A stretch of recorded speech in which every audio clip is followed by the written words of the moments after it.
Good morning बच्चों, आपका एक बार फिर से स्वागत है अनिल ढाका क्लासेज में। प्यारे बच्चों, हम चैप्टर नंबर 17 पृथ्वी के बाहर जीवन की खोज के बारे में बात कर रहे थे। मैं आपको किताब वाले नोट्स भेज रहा हूँ, आपको वही लिखना है, वही पढ़ना है। इनके बारे में हम ऑफलाइन क्लासेज के अंदर और विस्तार से अध्ययन करेंगे। बाकी इनमें पूरा आपको याद रखना पड़ेगा। आप इनको अगर आपके पास बुक है तो उससे भी आसानी से याद कर सकते हो, लेकिन उसके लिए आपको वीडियो देखना बहुत ज़रूरी होगा। वीडियो के अंदर बहुत सारी ऐसी बातें हैं जो केवल एक नाम दिया हुआ है, वो नाम को समझना बहुत ज़रूरी है। हमने कल बात की थी, उसके आगे बात करते हैं। आज एक शब्द आता है एलियन। क्या शब्द आता है? एलियन। देखो बच्चों, इस नाम से आप लोग सभी परिचित हो। आपकी किताब के पीछे एक क्वेश्चन भी दिया हुआ है, एलियन से आप क्या समझते हैं, या एलियन किसे कहा जाता है। तो एलियन शब्द आपने सबसे पहले कोई मिल गया, एक फिल्म है कोई मिल गया, मैंने कल भी ये देखो यहाँ पे चर्चा की थी। तो ऋतिक रोशन की ये फिल्म थी, उसमें उड़न तस्करी में बैठकर पृथ्वी पर आए एलियन परिवार में से एक बच्चे के पृथ्वी पर ही रह जाने की कल्पना की गई है।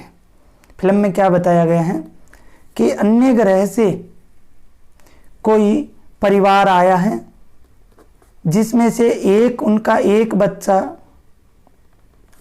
पृथ्वी पर ही रह गया है। एक बच्चा जो है वो क्या है, पृथ्वी पर ही रह गया है। इस प्रकार से कल्पना की गई है।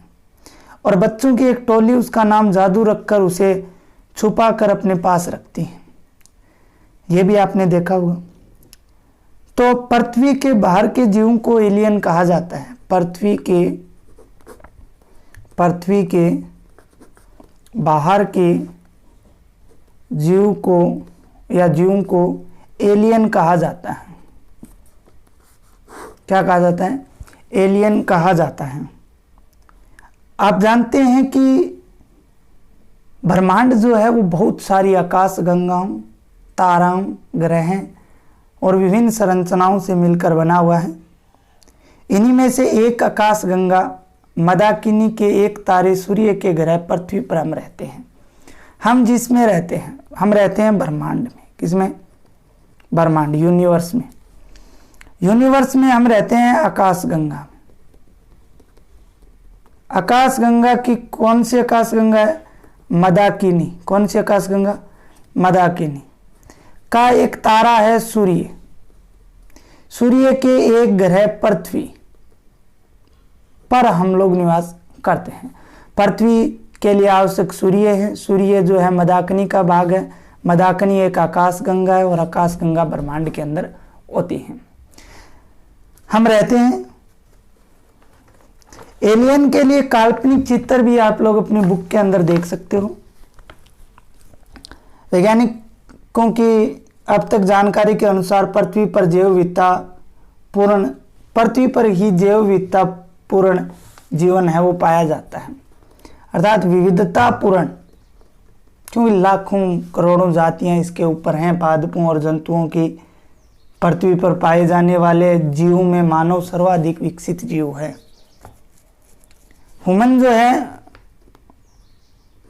वो सर्वाधिक विकसित, ताकतवर नहीं बता रहा हूं, ताकतवर की बात नहीं कर रहे हैं, विकसित की बात करते हैं। डेवलपमेंट ऑर्गेनिज्म, अर्थात बुद्धि, लब्धि, आईक्यू सबसे ज़्यादा इसी की होती है।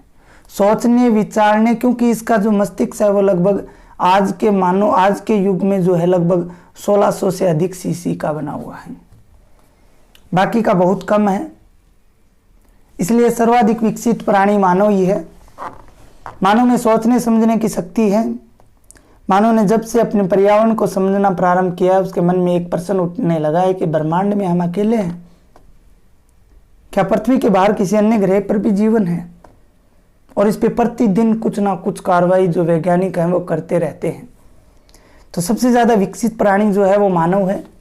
वो सोचने समझने की शक्ति उसके अंदर बहुत अत्यधिक होती है, और आज उसी का परिणाम है हम ऑनलाइन क्लासेस पढ़ रहे हैं। प्रारंभ में मानव के पास ज्ञान सीमित था। प्रारंभ में 1600 से सीसी के दिमाग नहीं थे, बहुत कम दिमाग था। लेकिन धीरे धीरे कल्पना शक्ति बढ़ती गई, हर वस्तु के अंदर रुचि जो है वो बढ़ती गई, जिससे ज्ञान जो है वो बढ़ा। बिना किसी प्रमाण के पृथ्वी के बाहर के आकाशीय पिंडों पर विविध प्रकार के जीवों के होने की कहानियां रच डाली। पुराने जो संत विद्वान थे वो पुराने घरों पर उनके बारे में कहानियां जो है वो रच डाली। इस विषय पर बहुत साहित्य भी लिखे गए हैं, कई लोकप्रिय फिल्में भी बनती रही हैं, जिसमें से एक का उल्लेख आपने ऊपर पढ़ा है, कोई मिल गया है। बहुत सारे धार्मिक प्रोग्राम, रामायण, महाभारत, इनके अंदर भी बहुत सारी चर्चाएं जो हैं ब्रह्मांड के बारे में, ब्रह्मांड के विभिन्न सदस्यों के बारे में बताया गया है।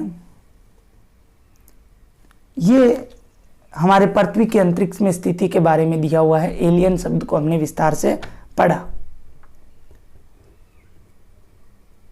कल मैंने आपको बृहस्पति का उपग्रह बताया था यूरोपा और शनि का उपग्रह बताया था टाइटन, वो भी आपको याद रखना है। अब हमारा जो नया टॉपिक रहेगा वो रहेगा अंतरिक्ष में जीवन की संभावना। अंतरिक्ष में जीवन की संभावना। अंतरिक्ष में जीवन की संभावना। देखो, पृथ्वी पर जीवन है ये सबको पता है, हम पृथ्वी पे रह रहे हैं, लेकिन अंतरिक्ष में और कहाँ जीवन की संभावना है उसके बारे में हम लोग बात करने वाले हैं। विज्ञान का विकास होने पर मानव ने पृथ्वी पर जीवन कैसे और कब से है जैसे प्रश्नों के उत्तर जानने का बहुत प्रयास किया है। चार्ल्स डार्विन के विकासवाद सिद्धांत। अब प्रश्न आ जाए कि विकासवाद का सिद्धांत किस वैज्ञानिक ने दिया था? किसका सिद्धांत? कि विकासवाद का सिद्धांत जो है वो किसने दिया था? तो आप क्या जवाब दोगे? विकासवाद का सिद्धांत जो है वो चार्ल्स डार्विन ने, पढ़ चुके हैं हम। किसने दिया था? चार्ल्स डार्विन ने दिया था।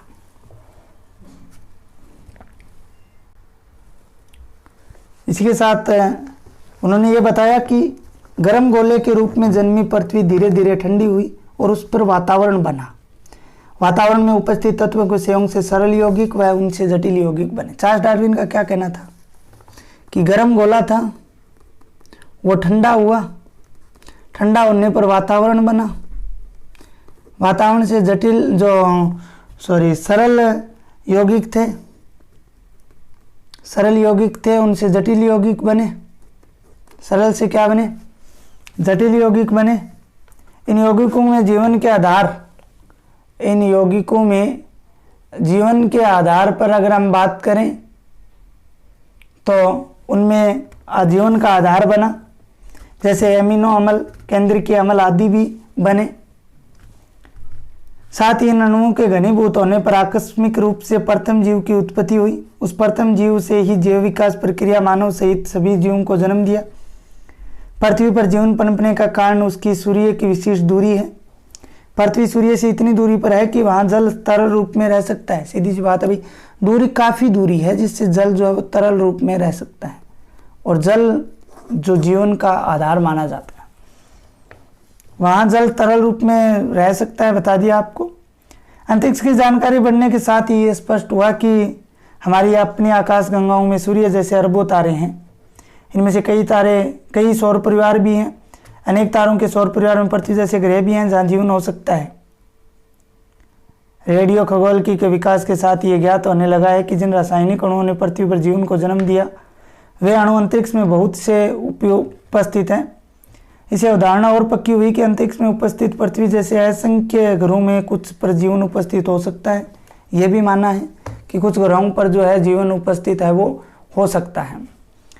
अब तक ज्ञात हो सकता है कई ग्रहों पर। यह भी माना जाता है कि ग्रहों पर पृथ्वी से भी विकसित जीवन हो सकता है। कुछ ग्रह ऐसे भी हो सकते हैं जिनमें पृथ्वी से भी विकसित जीवन हो सकता है। इसी से उड़न तस्वीरों में बैठकर एलियनों ने पृथ्वी पर आने की बात लोगों के मन में पनपने लगी है। 1972 में पायोनियर 10 के छोड़े जाने के समय तो पृथ्वी के बाहर मानव ने बहुत अधिक विकसित जीवन होने की संभावना स्पष्ट रूप से स्वीकार की जाने लगी थी। 1972 में क्या हुआ था कि एक उपकरण छोड़ा गया था पायोनियर 10। कब छोड़ा गया था?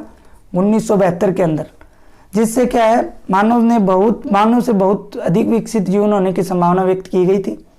उस समय वैज्ञानिकों को यह भय भी ताने लगा था कि पृथ्वी की बाह्य सभ्यता हमारी किसी भूल से नाराज होकर हम पृथ्वीवासियों पर हमला कर सकती है, कि हम लोग ये कर रहे हैं तो हम अगर ऐसी गलतियां कर रहे हैं, ऐसे प्रयोग कर रहे हैं, वो उनको भूल समझकर क्या है भूल से नाराज होकर हम पर हमला कर सकती हैं।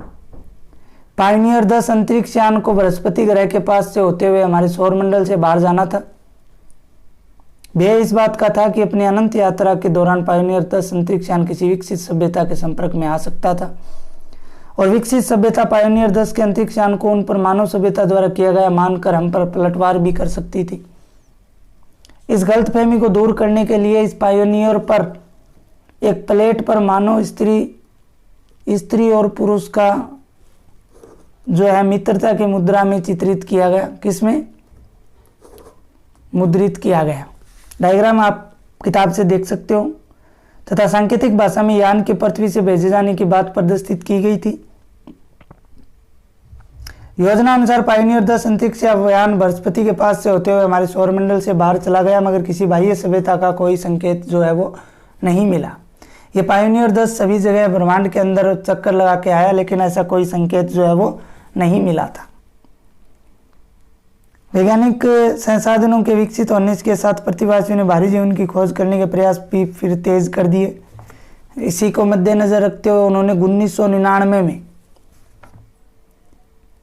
Search for extra terrestrial intelligence उसी प्रयास का भाग है। बड़े बड़े रेडियो दूरसंवेदी यंत्र लगाकर दूर दूर अंतरिक्ष में होने वाली फुसफुसाहट को सुनने के प्रयास किए जा रहे हैं। साथ ही इन सभी प्रयासों का परिणाम अभी तक शून्य ही रहा है। मानव से भी अधिक विकसित सभ्यता की बात तो बहुत दूर की बात है, पृथ्वी से बाहर किसी सूक्ष्म जीव होने के भी संकेत नहीं है, अभी तक नहीं जुटा सके हैं वैज्ञानिक। अंतरिक्ष में जीवन की खोज को किसी परिणाम तक पहुंचाने के लिए नासा ने एक महत्वाकांक्षी योजना प्रारंभ की है। ठीक है ना, नासा जो है मुख्य जो संस्थान है उसने महत्वाकांक्षी योजनाएं भी प्रारंभ कर रखी हैं। अब हमारा आगे का जो टॉपिक रहेगा प्रमुख अंतरिक्ष अभियान। क्या रहेगा? प्रमुख अंतरिक्ष अभियान रहेगा, जिसकी हम बात करने वाले हैं। अंतरिक्ष अभियान की बात हम लोग कल करेंगे। कल हम प्रमुख अंतरिक्ष अभियान की बात करेंगे, साथ में भारत में अंतरिक्ष की बात करेंगे। Indian space doctor Vikram Sarabhai के बारे में बात करेंगे। उसके बाद में हम बात करेंगे जो इस बार प्रश्न आया था इंटरनेशनल स्पेस स्टेशन, अंतर्राष्ट्रीय अंतरिक्ष स्टेशन की बात करेंगे, जिससे इस बार क्वेश्चन जो है वो आया हुआ है। ठीक है, तो इस प्रकार से 2 या 3 दिन के अंदर हमारा ये चैप्टर पूरा हो जाएगा। साथ में हमारे लगभग सभी चैप्टर जो हैं वो पूर्ण हो जाएंगे, क्लास सी को छोड़कर शायद मेरे हिसाब से। बाकी आपसे जानकारी ली जाएगी कितने चैप्टर हो चुके हैं, कितने नहीं हुए हैं। उसके बाद ही कोई आगे रिवीजन का क्या सिस्टम रखा जाएगा वो आपके सामने रख दिया जाएगा। कक्षा 10 के विद्यार्थियों के लिए मैं अलग से ऑनलाइन आऊँगा, यूट्यूब पर आपको बता दिया जाएगा कब आऊँगा। साथ ही कक्षा 12 के लिए उनको बता दिया गया कब आऊँगा। तो इस प्रकार से आप लोग जो है अपनी तैयारी को बनाए रखें, रोज़ रोज़ आपको ना बोलना पड़े। कुछ ही बच्चे हैं जो मेहनत कर रहे हैं और कुछ बच्चे जो हैं बिल्कुल उनको पता ही नहीं है क्या ऑनलाइन क्लासेस हैं, क्या किताबें हैं, क्या सिलेबस है, उनको कोई मतलब नहीं है। तो उन प्यारे बच्चों के लिए मैं बता देता हूँ, वो आज भी संभल सकते हैं, आज भी अपनी पढ़ाई में आ सकते हैं। तो उनके लिए बहुत फ़ायदा जो है वो होने वाला है।